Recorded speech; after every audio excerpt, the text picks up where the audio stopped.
What's up, Unstoppable Squad? Today we have another wrestling podcast for you guys. I'm Unstoppable Denominator, and over the phone we have Pistol Pete. What's up, guys? Sorry, we are doing this over the phone this week. We have... It's the only way, last minute things got in the way, so... Yeah. It's fine. But anyways, Unstoppable Squad. We're here. Yes, we're here for you guys this week. Thankfully. Could have missed this week's, but we're doing this for you guys. Anyways, Unstoppable Squad, our first topic is TNA. What a show they threw, though, by the way. Oh my god. All for Glory was absolutely incredible. Yes, it was. Absolutely incredible. My friend was actually there, by the way. I watched it this past Monday. Nice. So, My friend was there, and Mike Santana actually walked down where they were sitting. really? Yep. I'll have to show you. Have to show you the video at some point. He's got it on his Facebook. He actually walked down where they were sitting, and I was like, "Oh shit!" That's awesome. Yep, Not gonna cap. That is awesome. it was. Let's talk about how they have two winners for Call Your Shot: Frankie Kazarian and Nick, aka Dolph Ziggler. Yeah, Dolph Ziggler. Yeah. This was interesting. Basically, what happened was how the Call Your Shot gauntlet works. It's kind of like a Royal Rumble. Right. When they get the difference is when it gets down to the final two athletes in the ring, they're supposed to have a one-on-one match. Yep. Now, usually what transpires is, in fact, in every other Call Your Shot gauntlet, there would be a winner between those two. Yep. However, this time, both Frankie Kazarian's shoulders and Dolph Ziggler's shoulders hit the mat in a pinfall at the exact same time. Yes. Though the referees didn't agree on it, so they went to Santino Marella, and I thought what was going to happen Was a rematch. Was that they were going to restart the match. Right. Same. Until someone wins it. However, that is not what happened, because Santino Marella announced that for the first time ever, there will be a double victory. So now, Nick Nemeth and Frankie Kazarian both get to use the trophy to call their shot whenever they want for a year. And they almost did it at Bound for Glory. Yes, yeah. I almost called him Ziggler, but Nick Nemeth almost did so. Yeah, well, Frankie Kazarian did as well. Oh, so, yeah, that's right. Okay. But Buddy, who was there, he said this might be leading into a storyline. Yeah, this is 100% leading into a story with them. They are both really great in their own right. It's not the outcome I would have predicted, or I'm not sure I would have done it like that, because I would prefer there to be one of them. But right. As the theme, that was kind of a theme of the night, because a lot of things happened that I didn't think were going to happen like that. But congrats to both of these guys. I'm sure this is going to be a good storyline. Right. And I will be tuning into TNA more. Yeah, same. So, I just wasn't able to watch TNA this week after the Bound for Glory situation, is because I literally forgot there was wrestling this week. yeah. Literally, I've been so busy, and yesterday I got home, I was beat after yesterday, so I didn't even get to do anything. Yeah, yesterday I kind of hung out last night, so I got home kind of late. Nice. I was like, I don't feel like turning on SmackDown right now. I just saw... when I'm probably going to be updated on this show anyway, so it's like... I pretty much just watched the highlights. That's what I might do. Back on track, so... Our next topic is the Dudleys have officially retired and handed the boots over to the Hardy Boys. This was awesome. Yeah. It was an incredible match, but I wasn't expecting the way how it ended, to be honest with you. I wasn't either. What I thought was they were going to leave their boots in the ring. Well, to me, I thought with the match, I was expecting both Dudley boys go through the table. Oh, okay. Not one at a time, you know. Jeff Hardy still can move high off the ladder, though, for sure. He can still do it, and I guess... At the age of 40-something. He's getting up there, but these four could they proved that they still have a lot left in the tank. Right. Well, more so the Hardys, because obviously the Dudley boys hung it up. Yeah, and right after... They are the most decorated tag team ever. They are more... If this is how they wanted to go out, they more than rightfully earned it. Yeah. And it was an incredible last match.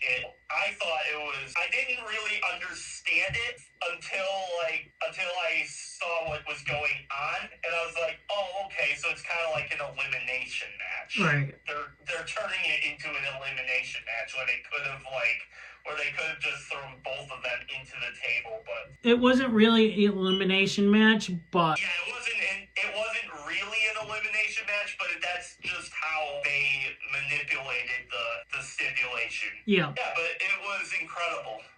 Yeah, it was a good match. It was a really good match. You guys should watch it. Definitely, yes. I agree with Pistol Pete here. But yeah, let's get back to where they put the boots in, gave the boots. Like you said, were expecting to put them down in the ring, but the proper way was good idea to give it to the Hardy boys. They earned it. Yeah, that was a great move by them. I believe, well, obviously these two tag teams respect the hell out of each other. Yeah. And this was kind of like a mutual respect way of going out for the Dudleys. So, again, if this is how they wanted to go out, and I'm sure it was, this is a great way of doing so. Right. And, as it was speaking of the match and stuff, and the boots and everything, Jeff Hardy made sure to protect the D-Von Dudley, who had spinal surgery in 2022. He took 100% of the pain in the ladder spot, landing right on the table,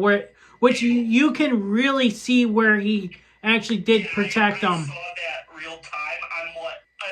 I didn't know about this until we started recording. Yep. But this just gives me even more respect for Jeff. Right. And the thing is, I've seen different angles from different fans doing that, showing the footage of that. Literally, you can see Jeff Hardy going through one table as his legs just landed right on D-Von. Okay. So he really did take the entire impact. Yes. So props to Jeff. Yes. Props to Matt and Jeff for making sure their friend was okay. That was a classy move. I'm sure Jeff's body is going to say otherwise, but like, what the fuck are you doing? But okay, what's next?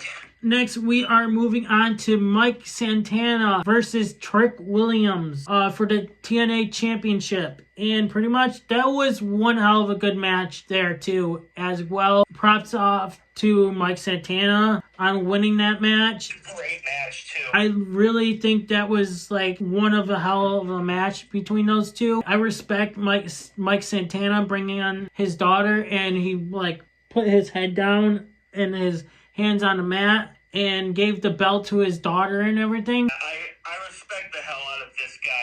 Mike Santana has really blossomed into one of like the best wrestlers in the world. I mean, he was always really talented, and you could always tell that he was a really good wrestler, and everybody respects him for it. The way he has been in TNA, it seems like his energy is at an all-time high, at least for me, and I really haven't seen Mike Santana like as this good. Yeah, the match with Trick Williams was just it was kind of like the cherry on top of the cake. Yeah. For me, because this entire pay-per-view was filled with really good matches, or matches that had me intrigued as to what the future of the brand will look like for the next year. Yeah, I respect the hell out of Mike Santana for what he did at Bound for Glory. Yeah, same. Props to him. And props to Trick too, because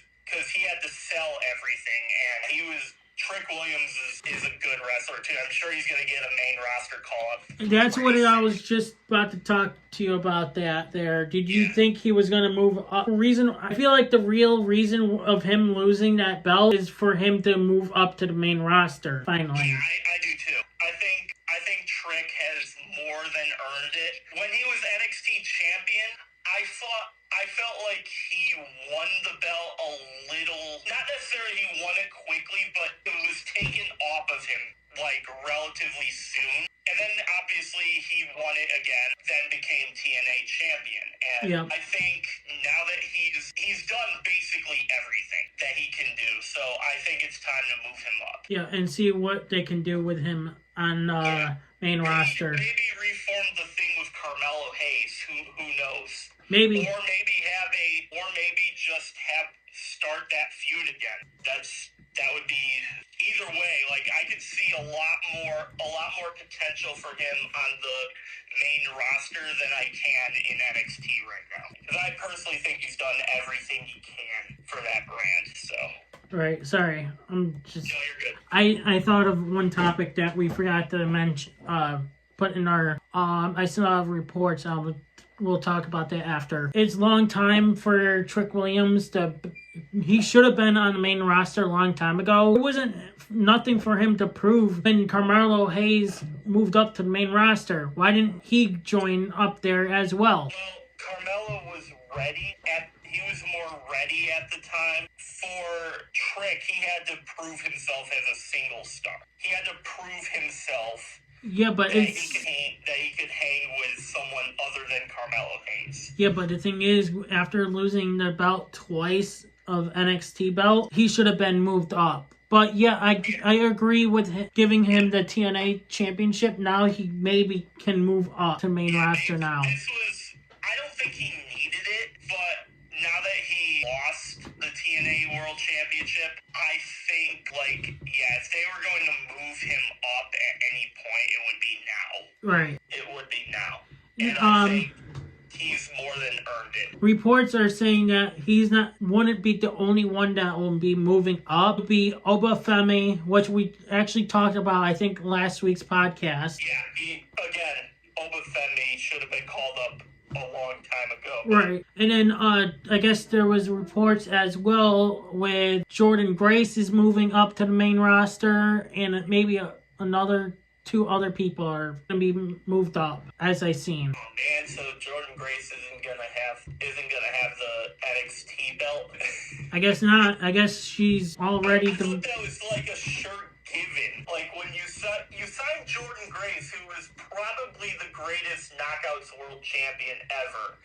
The first thing you do is not give her the NXT championship. Like what are we doing? Right. And now, if this report is true, well, first of all, just her TNA resume alone is enough to get her to the main roster. Yeah. But I would have preferred her to have a singles title and before she gets called up. But now that if she's getting called up soon, it's going to be we're probably not going to see that. All right. But I'm kind of sad.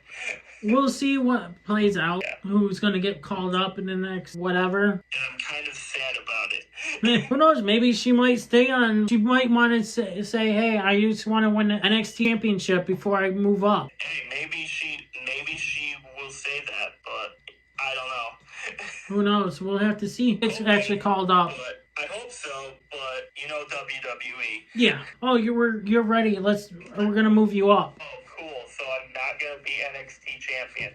Yep. Great. One title I actually want to win. Okay. I don't understand WWE sometimes because if I was a wrestler and I had to go through NXT, it wouldn't be a demand for me, but I would be like, I have to win the NXT championship. I have to do that before I get called up. Yeah, to prove myself that I came with the big guys up the main roster. Right. And you're just proving, again, not that Jordan Grace needs this, but, she has such a stacked TNA career. Yeah. To where I'm honestly shocked that she doesn't have, at bare minimum, the North American Championship. Yeah, same. Obviously, she should have both of them right now. Yeah, but, she is like the next. She's acting like she's the Big Papa Pump. Remember how Big Papa Pump? Yeah. How she has the big muscles and everything when he had them too. She's acting like him. I don't know how I feel about it because, again, she deserves something. Right. Next topic is about Seth Rollins. Apparently, reports are saying that he is injured from the coast to coast, which I think we actually brought up how the coast to coast where he landed on his shoulder. People saw him in a sling, and that's why WWE had wrote him off TV and also get kicked out of the division, which I don't understand why kick him out of the division. Yes, he's got to probably get surgery on his shoulder. But why now?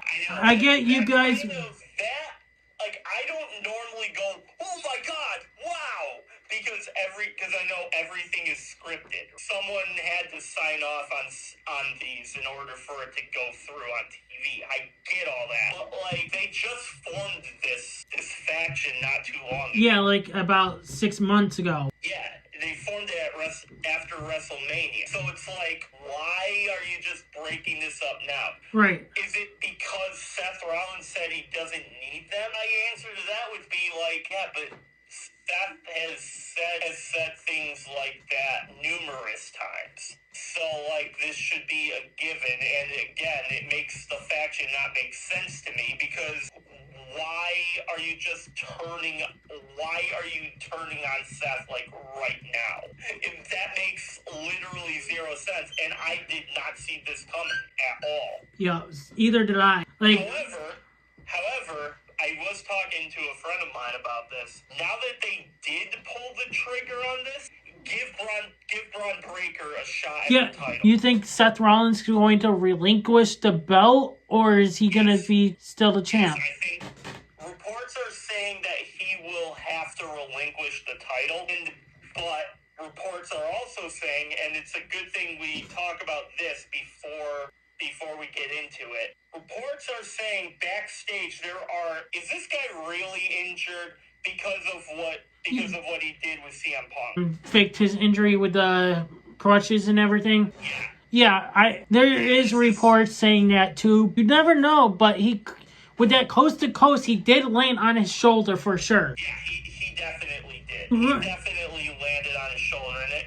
would not surprise me at all. And if he got hurt right there. And speaking of this, right? You know how Finn Balor won the title and everything? This could lead into a good storyline where he actually wins the belt. And when Seth Rollins comes back and wants the title back, right? Finn Balor can laugh and say, haha, no, not get a title shot for years. Yeah, because this is pretty much the equivalent of the Universal Championship. Yeah, because Seth Rollins did laugh at Finn Balor for getting injured and losing his belt. Yeah, he did. Could that mean he couldn't lead the division? Or could you be someone else leading the division, like Jey Uso, since he's been teasing the heel turn or something? Or could it be someone that we don't know, maybe from someone on the main roster, on NXT that's going to be moving up to the main roster, I mean? I can totally see that happening. The way they did Finn Balor still pisses me off. The way they have been doing Finn Balor dirty time after time still pisses me off. Right. Finn Balor is my favorite wrestler in the company, and the way they have treated him since he won the Universal Championship really bothers me. Same. It feels like once he came back, there was no real opportunity for the belt anymore. And the thing is, they just gave him tag team titles. They gave him not the main titles, mid-card titles only. Yeah. And that was about it. Yeah, it's just, I hope they do something with him. Maybe Braun Breaker is the first challenger for him. Maybe. I'm basically giving up all hope that Finn Balor's gonna get anything of note, but it is what it is. But speaking of this right here, I got more notes here of the Seth Rollins here. That WWE had no plans on turning the division on Seth until 2026. Yeah, that makes a little more sense to me. So that they might have to pull the trigger on turning on him because of his injury. So the only way I could see, based on that, I think he really is injured. Based on that, because if Seth was healthy, why turn them? Because if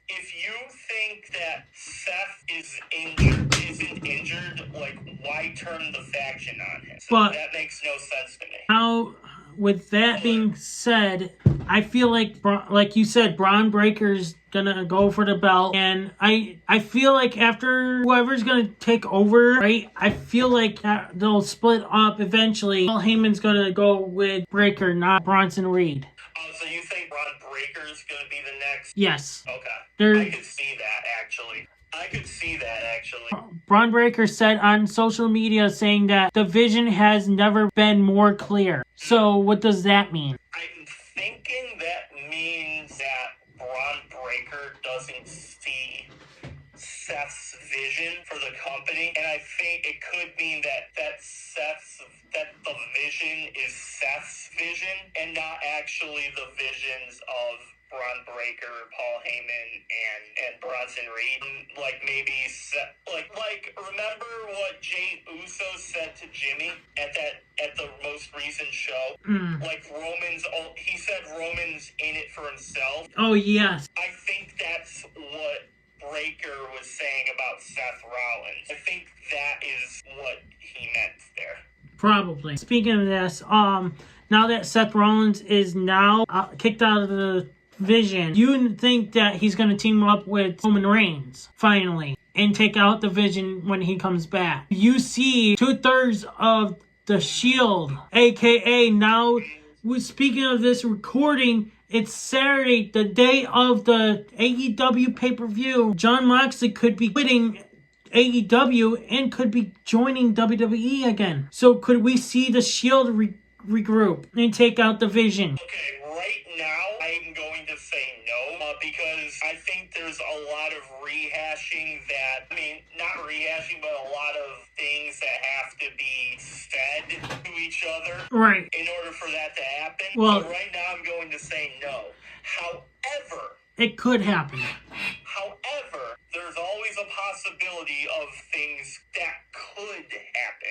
So I think this could happen, but in the very distant future. The immediate one, no. However, if Jon Moxley leaves AEW, and that is official, if Jon Moxley officially leaves AEW and then signs with WWE, we can revisit this topic. Okay. We can revisit this topic because I think that would be the only way those two, Roman and Seth, would be on the same side. Right. I think that's the only way that's going to be possible. All right, well, we'll come back to it if he does come back to WWE and maybe see this eventually. Reports are saying that Ridge Holland has announced that WWE will officially release him from the company this November. So with him being injured and everything, he's being released. So I'm guessing they don't have plans for him. But with WWE, they like to freeze the contracts while wrestlers are hurt. Yeah, this is a thing that, it's not just WWE. AEW has done this too, and TNA has done this as well, and New Japan has as well. So basically the idea is when a wrestler gets hurt, their time on their contract is basically frozen until they get back. And that has always been a double-edged sword type thing for me, because like, on one hand, I get it, but then we're going to run into a situation where a wrestler is injured or, like, comes back and they don't use his character all that well, and then the wrestler will get pissed at the promoter and will be demanding a way out of there. And then the promoter, what happens then is they go, oh, no, you're not going anywhere until you serve out the point of this contract. Right. So on one hand, for the company's side, it makes sense. However, for the wrestler, it kind of screws them. Because you're essentially holding them hostage until they fill out the rest of their contract. Yep. Which we're going to talk about later on with a certain wrestler. But yeah, when it comes to Ridge Holland, he is injured. So it's kind of messed up that WWE cut him.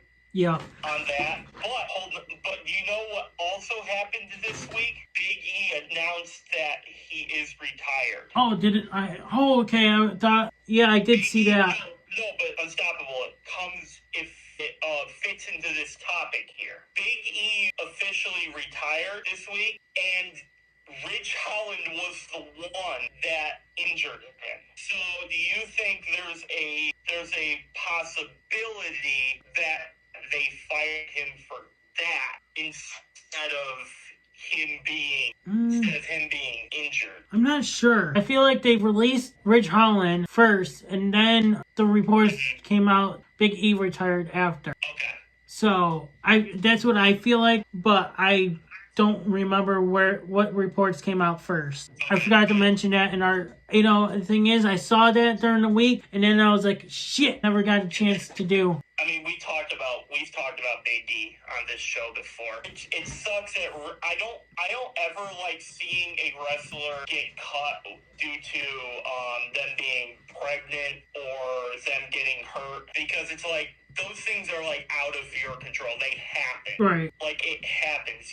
That doesn't give the company a right to fire you, because like that's something that's out of your control. I don't know. We'll see where he did say on Twitter, aka X, he did say he will be launching his own online coaching business. So he said stay tuned instead of going to WWE or doing wrestling or whatever. But Ridge Holland? Yeah. Yeah, okay, so he has something to do. So he's not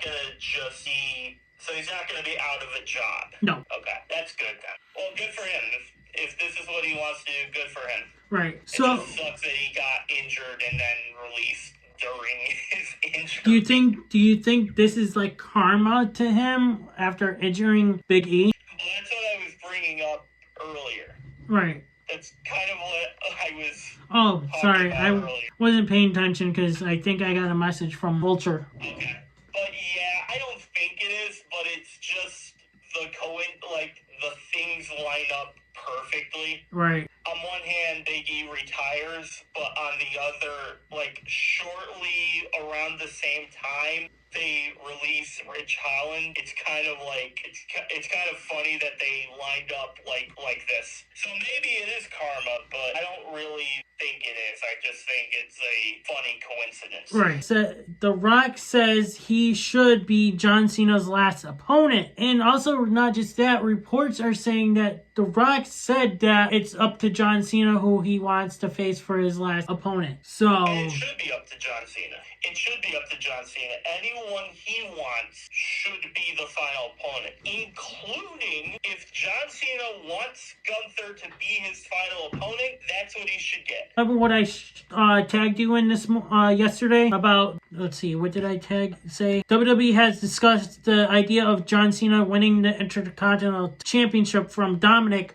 which we have talked about this on the podcast. Yes, we did. So the reports are saying the idea of Cena winning the IC title from Dominic, the match right now is at Survivor Series. And it is being played for his final match with Gunther. That has been discussed via WON, Wrestle Absorber newsletter. Yes. So this just raises questions like is it really Gunther now? Or is it going to be anyone else? Could we see it be Dom Mysterio? there was reports of him being the last opponent too. But like I said, I feel like the title's gonna be on the line against Gunther and John Cena loses. There is also reports that John Cena does not. Natalia actually reported it, saying that John Cena doesn't really want to win his last match. So if that's the case, I'm just going to assume this is true and Cena does believe this for purpose of the discussion. So if Cena did say that and he does want to lose, then they better not make that a title match, because that is stupid. You never know. He might actually lose it to Gunther, like I said. Yeah. It doesn't even have to be against Gunther. It could be against anyone.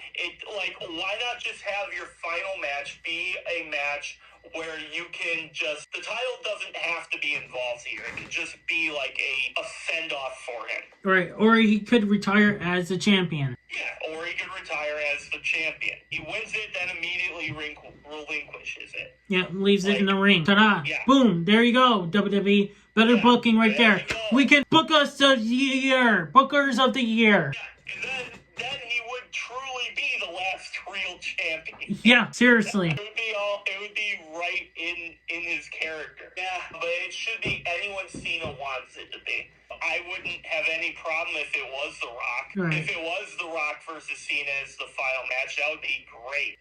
That would be great. But I don't think The Rock can wrestle anymore. I mean, he could. Maybe if he was, maybe he could. We just don't know. He probably doesn't just. Well, I mean, he wrestled at WrestleMania last year. Yeah, he did, but like that was kind of a tag match, though. A gimmick match, though. Yeah. To have an actual match against John Cena, that would be a good Saturday night's main event type of match. But how much is really left in the tank for both of them? Right. We'll see when the time comes. We still got till December, so. There's only 4 more dates for John Cena. Like I said, we got till December, though, to find out who his last opponent's going to be. AKA, I think it's going to lead into WrestleMania next year. Rock versus John Cena. Whoever wins that match is better Hollywood star ever. There you go.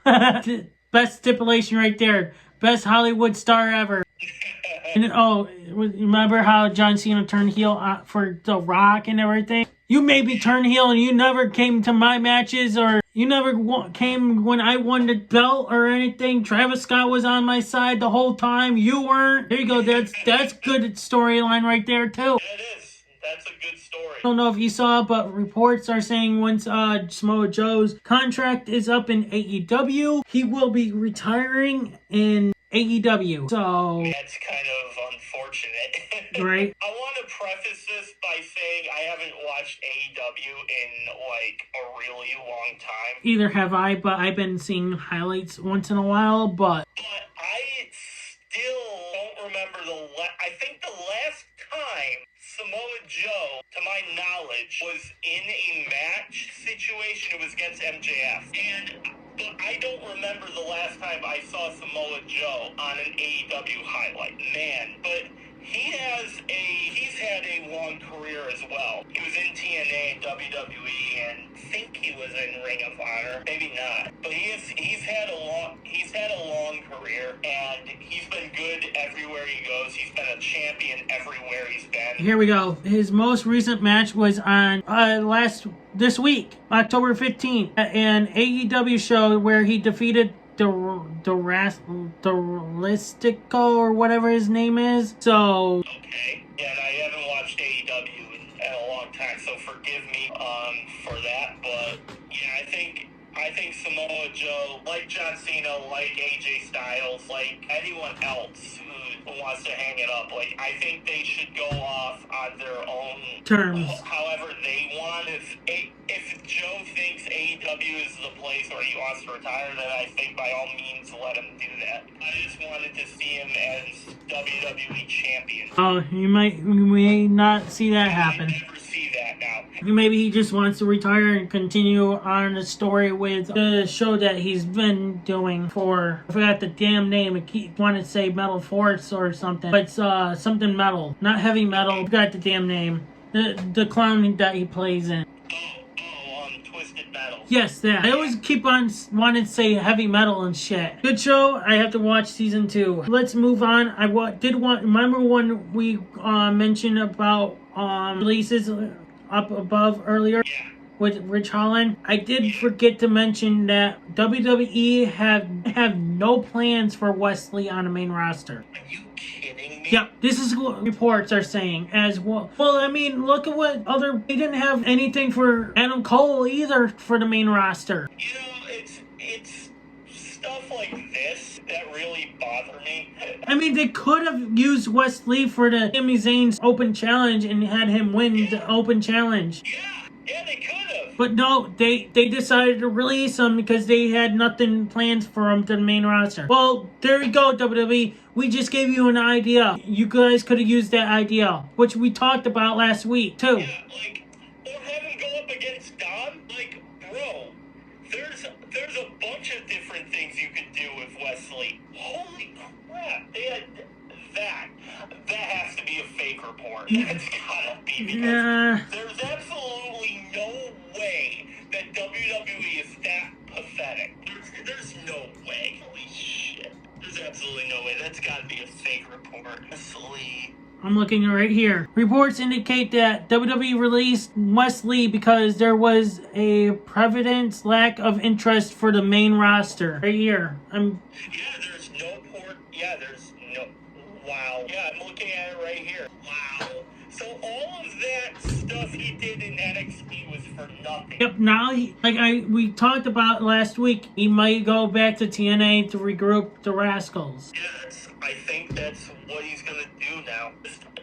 That makes zero sense, even for WWE, because Wesley is super talented. He is. I'm not gonna lie. I mean, they should have kept the other guy with the of the Rascals, that Zachary Wentz in WWE, but they released him. He was talented too, but WWE just don't use their brains. They don't have use for him. Then why sign him to a contract if you don't have anything for him in the main roster? If you don't see potential for a superstar on the main roster, why even sign him to NXT? Right. Like, why even sign him to NXT? Isn't NXT supposed to be the developmental brand? Yeah, and to make you look like a great superstar to the main roster. Obviously not. If you don't have any plans for that wrestler to the main roster, then. I don't get it.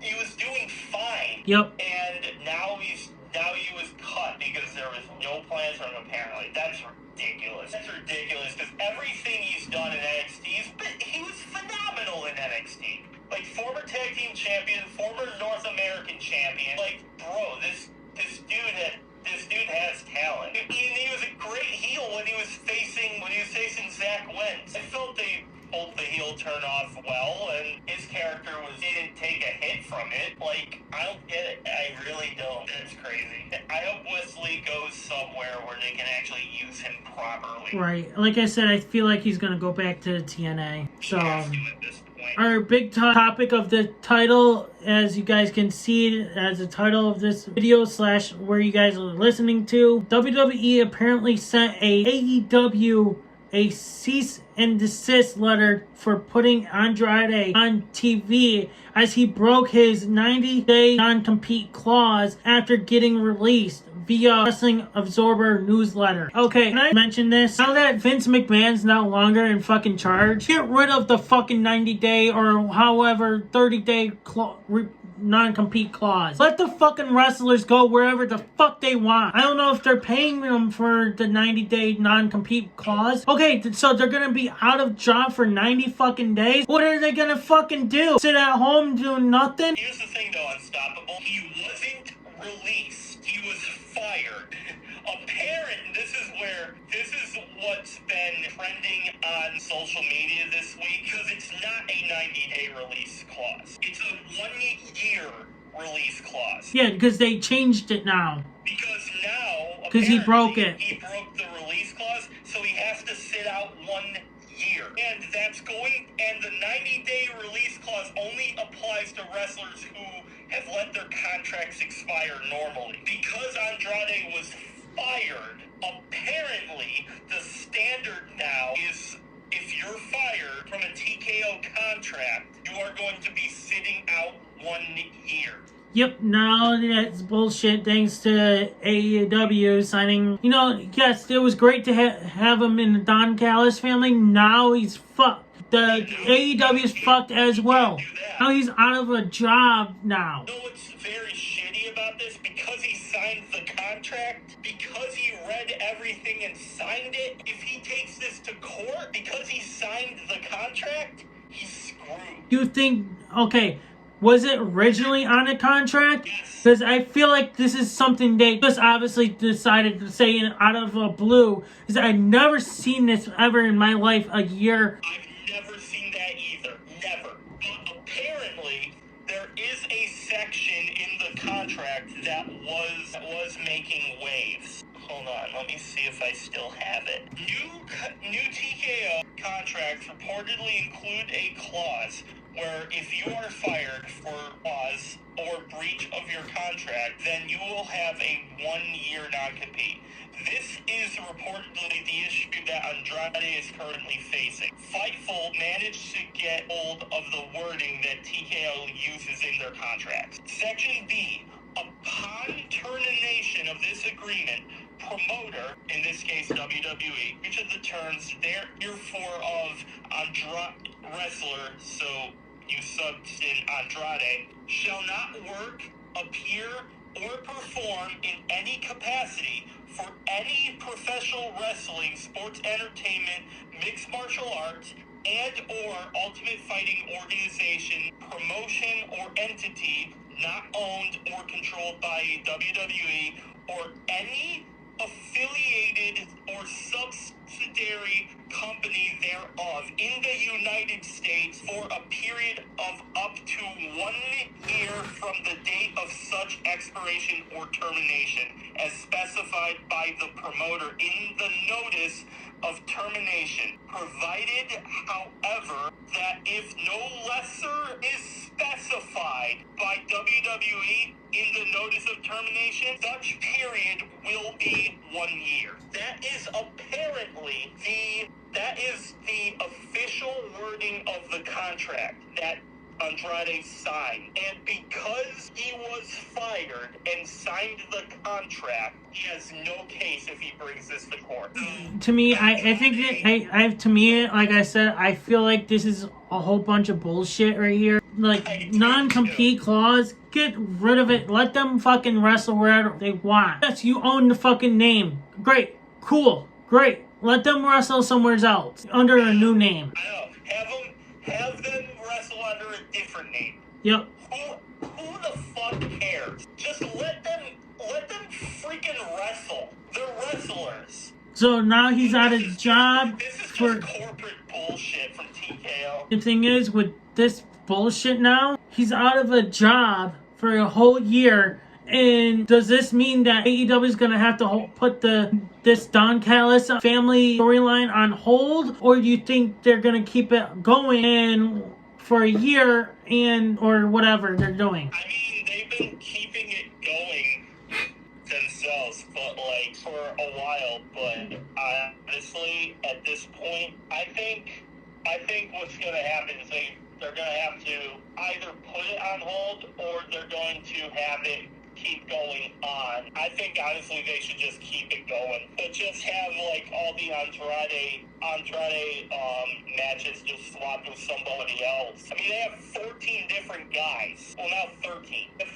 13 different guys in this faction. Surely you can find someone else to replace him. I mean, their main person, corporate BS. Which I think this was the main reason why AEW signed him, and to have him be in a Don Callis family, and to have him be the main star of the family and turn his back on one of the family members because Don Callis told him to. But now, with him being out of a wrestling company for a year, now that's not going to happen. I think that's what AEW was planning on doing, that storyline. Yeah, I agree.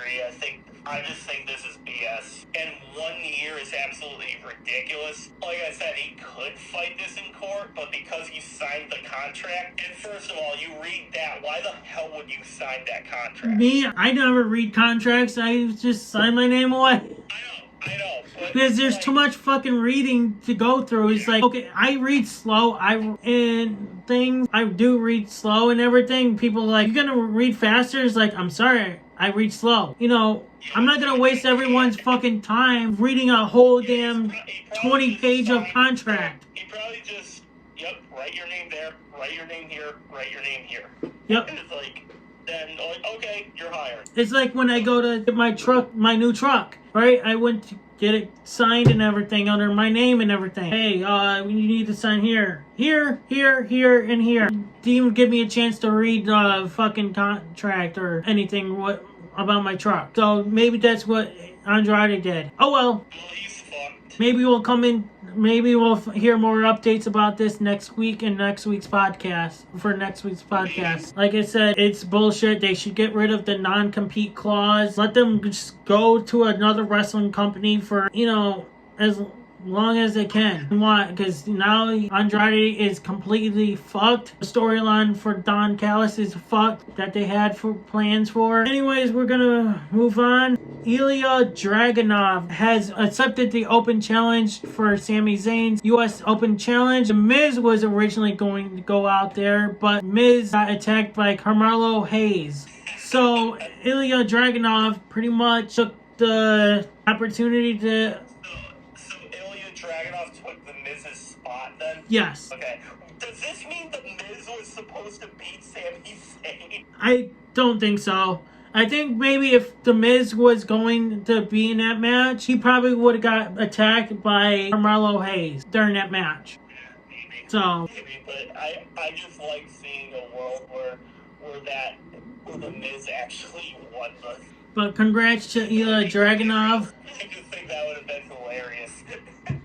I mean, what is going on between The Miz and Carmelo Hayes is great because Carmelo Hayes didn't want to be associated with The Miz anymore, and Miz took offense of that. The Miz could have made Carmelo Hayes a Hollywood star, but Carmelo Hayes didn't want to be a Hollywood star. Screw The Miz. Oh shit! Screw you! Oh, that's another thing. Why haven't we got Miz versus John Cena yet? I know, maybe that... I don't think that's where they're leading that to, but... Like, why haven't they done that? I feel like that's a match they could have done. A fan said in the comments, I saw someone say that the waste of John Cena's tour thing was due to... They should have just never had Logan Paul versus John Cena, which I do agree on that. It could have been John Cena versus The Miz or someone else. I think that honestly would be better. But yeah, I won't talk about much more of Logan Paul because I know how much you hate him and everything, but... Okay, let's more focus on the person who won the match. Yeah, but I'm surprised This man tore his ACL. I'm actually surprised he's back. I thought he was gone. He tore his ACL. He was the person who beat Gunther for the NXT UK Championship. He got to the main roster. I forget who he faced, but in the match he tore his ACL. He's been out for an entire year due to injury. Comes back, and on his first night back, he wins the WWE United States Championship. I'm shocked that it happened because I thought Sami Zayn was going to do this open challenge thing before. He was facing Gunther in a match. Okay, so he sustained in a September 2024 match against Gunther. He tore his ACL injury. Okay, it was against Gunther then. Okay. It was on the main roster. Oh, wait, he tore his ACL during a match at a WWE live event, non-televised, last year. Oh, okay, so he tore it at a live event. Okay, that's why I don't remember who it was, because I didn't see it. I think Ilya Dragunov is one of the, in terms of NXT call-ups, this guy has skill. He has a lot of good things going for him, aside from the injury. But now that he's back, I think him winning the United States Championship, I have no issue with that whatsoever. Because this man is good. This man is a future main roster, probably world champion, though we gotta see what happens, but the future looks bright for Ilya Dragunov. Now, do you think he could ever face Gunther again and reclaim his, against Gunther since he got injured against Gunther on a live event? I don't know. But right now he's on SmackDown, so it might be a while. Might be a while before he faces Gunther, though. Now that he's on SmackDown. Yeah, I just think Ilya Dragunov's a really great talent. Yeah. To answer your question, I think it would be a little bit of time before he does, so I'm gonna say no. Alright, so our last topic of the day. So, as you guys seen, that Jacob Fatu has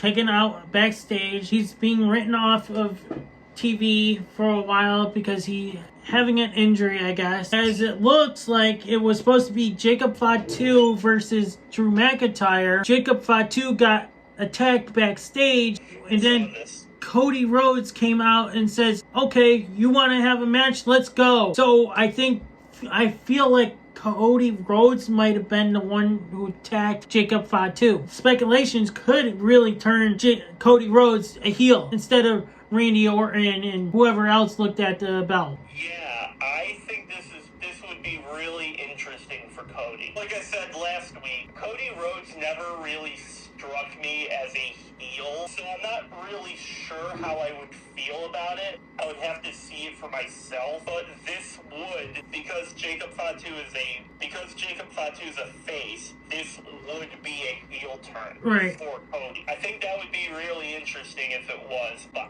something tells me it's not Cody. Oh, I mean, once Jacob comes back, we'll see who attacked him. It's gonna be interesting to find out who.